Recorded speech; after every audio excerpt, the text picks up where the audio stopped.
ꯑꯩꯈꯣꯏ ꯉꯁꯤ Manipur Pradesh Congress ꯀꯃꯤꯇꯤꯒꯤ legal department ꯑꯃꯗꯤ ꯁꯣꯁꯤꯌꯦꯜ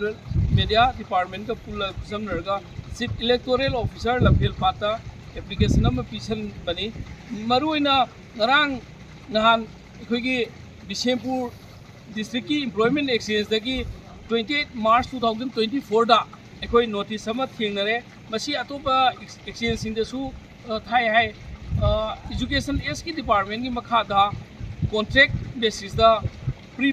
ꯄ꯭ꯔꯥꯏꯃꯥꯔꯤ ꯇꯤꯆꯔ 1140 ꯂꯧꯅꯕ ꯍꯧꯖꯤꯛ ꯍꯧꯖꯤꯛꯁꯤ ꯏꯝꯄ꯭ꯂꯣꯏꯃꯦꯟ ꯑꯦꯛꯁꯆꯦꯟꯖꯗ ꯀꯥꯔꯠ ꯊꯥꯅꯕ ꯇꯧꯔꯤ ꯍꯥꯏꯅ ꯃꯁꯤ ꯅꯣꯇꯤꯐꯤꯀꯦꯁꯟꯁꯤ ꯊꯣꯛꯑꯦ ꯑꯗꯨꯒ ꯃꯁꯤꯒꯤ ꯍꯧꯖꯤꯛꯀꯤ ꯃꯥꯒꯤ ꯃꯃꯤꯡ ꯁ꯭ꯄꯣꯟꯁꯔ ꯇꯧꯒꯗꯕꯁꯤ ꯑꯦꯄ꯭ꯔꯤꯜꯒꯤ ꯇꯥꯡ 3ꯗꯒꯤ ꯑꯦꯄ꯭ꯔꯤꯜꯒꯤ ꯇꯥꯡ 5 ꯐꯥꯎꯗ ꯍꯥꯏꯅ ꯍꯥꯏꯔꯤ ꯃꯁꯤ ꯏꯂꯦꯛꯁꯟ ꯄꯤꯌꯣꯔꯂꯤ ꯃꯣꯗꯦꯜ ꯀꯣꯗ ꯑꯣꯐ ꯀꯟꯗꯛ ꯆꯠꯅꯈ꯭ꯔꯕ ꯃꯇꯨꯡꯗꯅꯤ ꯑꯗꯨꯒ ꯑꯃꯅ ꯑꯩꯈꯣꯏꯒꯤ ꯅꯨꯄꯤꯁꯤꯡꯒꯤ स्कीम है तारे यम पिक्पा सोशल वेलफेयर डिपार्टमेंट की मखादा नोंथांग लेमै याइफा तेंबांग स्कीम हाइना सही निफुगी मथक ओरबा नुपीसिंगी लुपा 500 कक पीबगी स्कीम अमा मसिजु फॉर्म थाजनबगी मतमसि लास्ट डेट सांगदोए अदुगा हौजिक याम मरुओइना प्राइम मिनिस्टर आवास योजना की मखादा युम साबगी मतांगदा फर्स्ट इंस्टॉलमेंट की अखोगी बेनिफिशियरी रिलीज तौखर मतुंगदा सेकेंड अमदि थर्ड इंस्टॉलमेंट की रिलीज तौगनी हाइबा पाव अमा मयाम कुपना तानरे कराय फोबो ऑफिशियल चुमिब्रा चुमदिब्रा मसिदि अखोगी ऑफिशियल सिंगदगी खंगागनी अना सिगी हौजो हौजिक याम लुरिसि ngarang so akhoi election commission sida akhoi kesan su thajare mramdi